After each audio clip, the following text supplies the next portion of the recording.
siri ya mafanikio yetu ni huu mradi ambao tunao wa kahawa, na pia huu mradi umetunufaisha sana. Wengine wamenufaika hata kulipa ada kwa watoto, wengine tumenufaika hadi tuna mifugo, tumefungua mashamba binafsi ya kahawa. Neno moja ambalo nataka kumwambia Mheshimiwa Rais, asikome hapo kwa vijana tu, hata pia kuna baadhi ya wazee nao huwa wanajimudu, nao wazee hao wengine wenye umri wa zaidi ya vijana nao wangewezekana wapate mikopo, nao wasaidiwe. Katika ardhi yenye rutuba ndani ya kijiji cha Shinzingo, kata ya Isuto iliyopo halmashauri ya wilaya ya Mbeya, ndoto za wakulima zinachipua kila siku. Hapa ndipo kilipo kikundi cha GUSATO, kundi la wananchi lenye mchanganyiko wa vijana wa kike na kiume waliounganishwa na lengo moja, kubadilisha maisha yao kupitia kilimo cha zao la kahawa. Kabla ya kupata mkopo wa 10% kutoka halmashauri ya wilaya ya Mbeya, wanachama wa GUSATO walikumbana na changamoto nyingi: ukosefu wa mitaji, mbinu duni za kilimo na kipato kidogo vilikuwa sehemu ya maisha yao kila siku. Kupitia juhudi za serikali ya halmashauri ya wilaya ya Mbeya, mtendaji wa kijiji cha Shinzingo alisimama mstari wa mbele kuhakikisha vikundi vinapata taarifa sahihi na miongozo ya kupata mikopo ya 10%. Na tunaendelea kuhamasisha ili kusudi hao wanawake, vijana na makundi maalum nao pia waweze kunufaika na mkopo huu. Kwa hiyo hatua bado zinaendelea na nafikiri sio muda itakuwa imekamilika zoezi hili.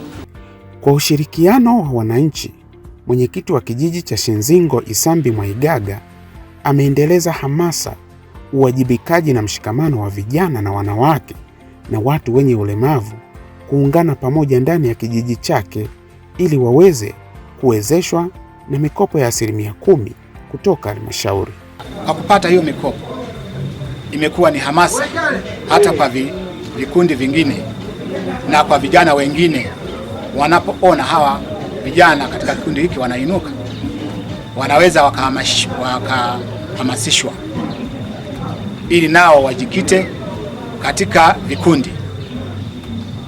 Vile vile hatuchakaa kimya kuhamasisha na wengine kwamba wajiunge katika vikundi ili waweze kunufaika na hii mikopo ya Mheshimiwa Rais Samia.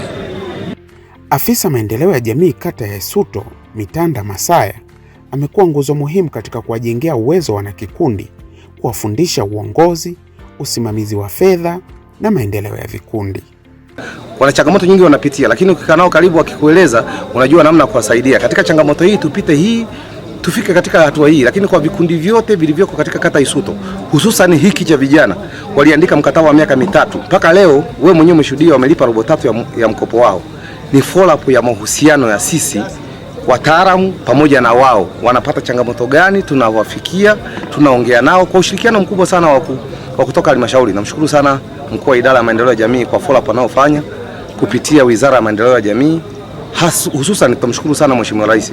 Mpaka sasa robo hii ya 3 wametangaza mikopo milioni 400 na amesema katika kata Isuto wanarejesha vizuri. Naomba hamasisha, tunajifanya hamasa kubwa sana kuhamasisha vijana, wanawake na watu wenye ulemavu kuhakikisha fursa hii inawafikia. Tunapita kila kijiji kwa kupitia mikutano ya hadhara na kuwafuata mpaka kwenye vikundi. Kwa upande wake, afisa kilimo kata ya Isuto Baraka Kimaka amewapatia mafunzo ya kitaalamu juu ya mbinu bora za kilimo cha kahawa. Tunashauri kwamba mbinu mbalimbali za uzalishaji wa zao la kahawa. Pia tumeanzisha shamba la rasa. Tuna miche, kama kikundi kimepata mwaka huu kimepata miche ya kutosha kwa ajili ya hii miche compact ya kisasa. Tunawazungukia moja moja. Kia tunajitahidi mara kwa mara, tunawazungukia majumbani, tunaongea nao, tunaenda mashambani, tunaangalia changamoto nini, magonjwa mbalimbali, matumizi ya mbolea, unatumiaje mbolea, ndio, na magonjwa mbalimbali tunawashauri kwamba tumia kiuatilifu fulani na wanafanikiwa. Ndio. Kupitia mkopo wa shilingi milioni 30, kikundi cha GUSATO kimeweza kubadilisha kabisa mwenendo wa kilimo chao pamoja na maisha yao kwa ujumla. Faika sana hiki kikundi cha GUSATO. Katika kunufaika kwangu kwenye hiki kikundi, nimenufaika katika huu mkopo tulivyopata. Sawa, nimeweza kununua water pump, nimeweza kununua pampu ya kupigilia madawa, nimeweza kununua mbolea katika huu mkopo. Imenisaidia sana. Imeweza katika huu mkopo umetusaidia kwenye kikundi chetu, sawa, kuimarisha kijana mmoja baada ya mwingine. Lakini katika huu mkopo tunashukuru sana serikali kwa kutukumbuka sisi vijana, hususan kwenye kata ya Isuto, kijiji cha Shinzingo, kikundi cha GUSATO. Tunashukuru sana. Leo GUSATO ni mfano wa mafanikio. Ushirikiano wao na uwezeshaji wao kutoka kwa viongozi wa kijiji na wataalamu umezaa matunda. Licha ya kupatiwa mkopo wa shilingi milioni 30 ambao watarejesha ndani ya miaka mitatu, kikundi hiki tayari mpaka sasa kimerejesha shilingi milioni 20. Wataalamu wamekuwa nao bega kwa bega katika kusimamia hili. Tumefanikiwa kurudisha mkopo milioni 20 na hizi zingine 10 zilizobakia tunamalizia mwaka huu. Zaidi tunaishukuru serikali kwa ushirikiano kwa kutunufaisha sisi kama kikundi cha GUSATO. Mpaka sasa hata kila mwanakikundi mmoja mmoja amenufaika, na baada ya hapo tumepata kuchimba kila mmoja na kashamba kwa kwake kupitia huu mradi ambao tumenufaishwa na serikali. Karibu wa mimi na kikundi ndio unasaidia vikundi kurejesha kikundi hiki kurejesha kwa wakati, kwa sababu tumekopeshwa katika kata Isuto milioni 100. Kuna vikundi vitatu, kuna kikundi hiki cha GUSATO, kuna Tusehaje, kuna Tuharaje.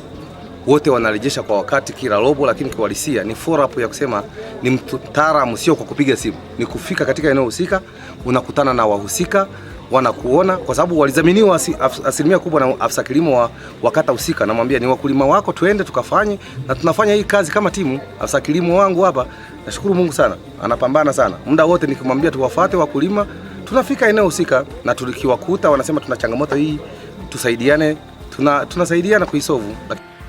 Hii ni hadithi ya matumaini, hadithi ya juhudi, mshikamano na uwezeshaji. Kikundi cha GUSATO kinaonyesha wazi kuwa kwa ushirikiano na uwezeshaji sahihi, ndoto za wakulima zinaweza kuwa. Kilimo cha maeneo ya maharage, kuchukua mikopo, kuweka akiba kwa maendeleo yetu sisi wenyewe.